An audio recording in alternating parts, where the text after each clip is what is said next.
What's up? My name is Caesar and Jay, and what we're going to talk about today, Huawei. Who are we? They don't know because they've been banned. So, in the tech talks of the day, of the week, of the month, of the year, is this another ZTE situation?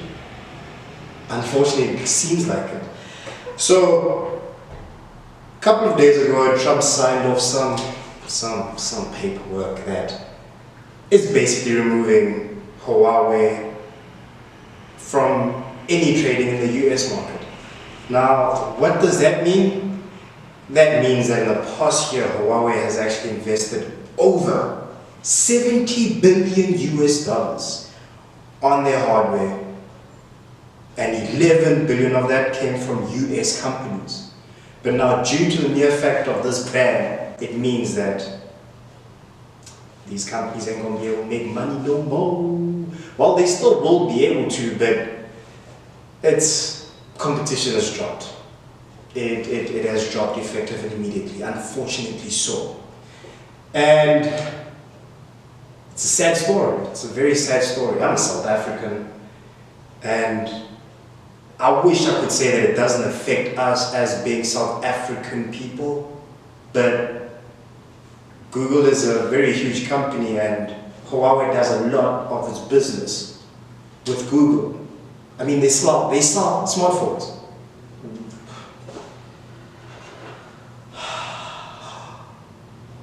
It is so sad.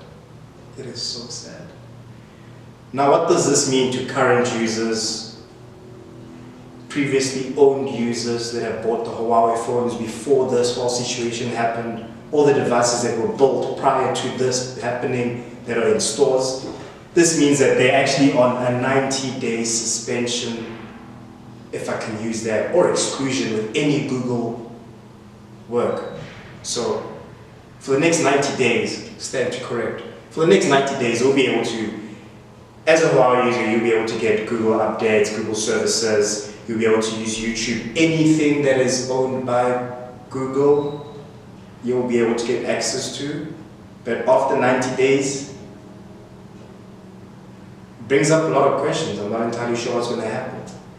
And it's all good and well. Huawei is a huge company, and they have their own operating system that they've been developing and working on. And on top of that, they've also had their own custom app store, if I can use that they've been working on. But it brings up the bigger question, which is the UI UX, user interface / user experience. Is it going to be the same? I mean, if you look at our parents, they took a while to adjust to what's happening right now.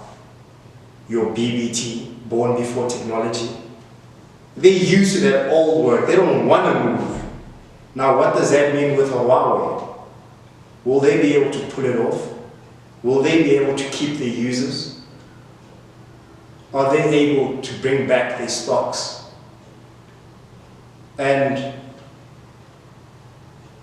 are they able to still produce the Mate X foldable smartphone competition to Samsung Fold?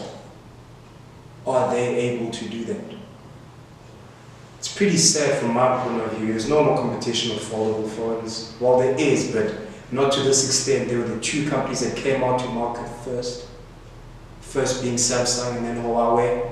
But we all caught up to Huawei the moment they came out. I mean, from where they came from to producing smartphones and being where they are right now, which is literally the second position, just after Samsung and just above iPhone.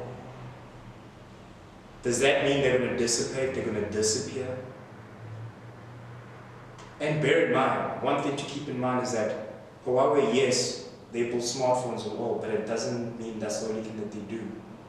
They are also actually, in fact, producers of tablets, of laptops, of which their laptops have looked and were designed and felt so premium. What does that mean?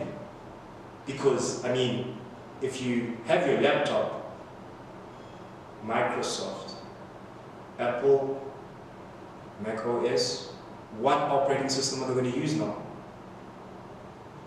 What processors are going to be used inside there?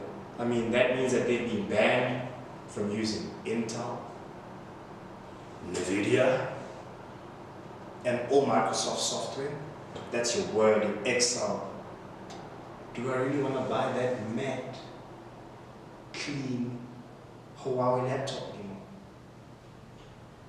They've lost a lot.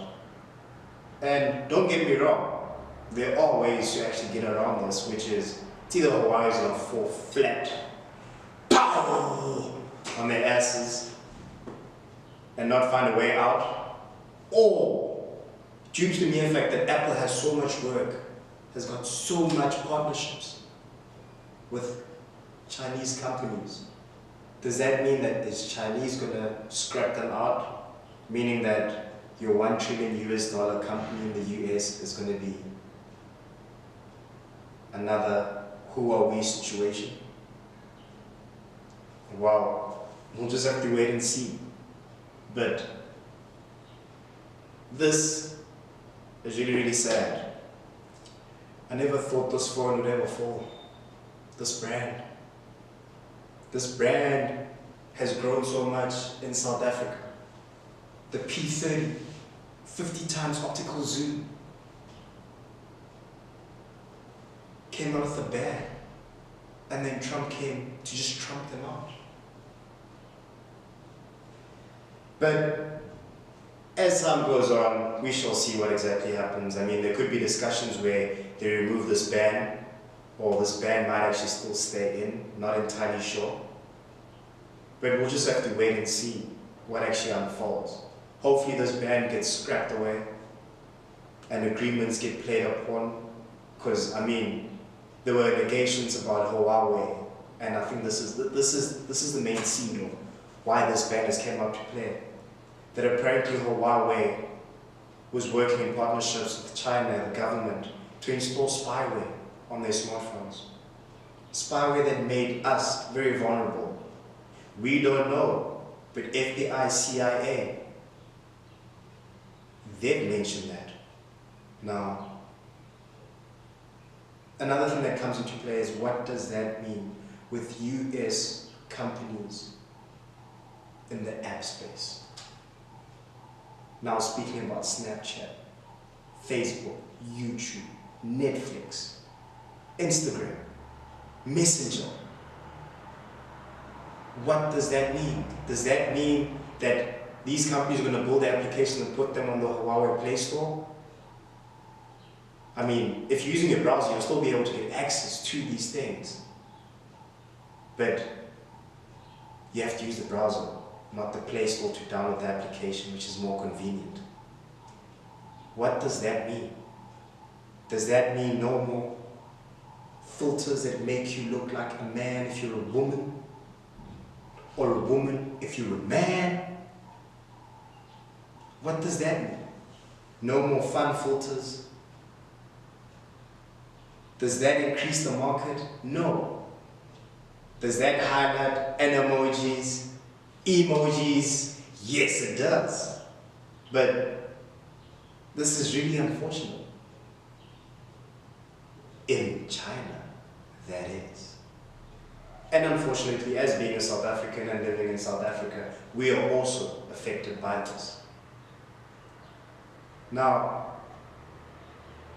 that doesn't mean that Hawaii can get themselves out or can't get themselves out of this.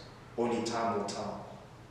And on that point, my name is Sizwe Nje.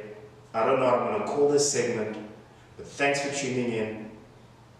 Please do like, subscribe, comment, let me know what you think.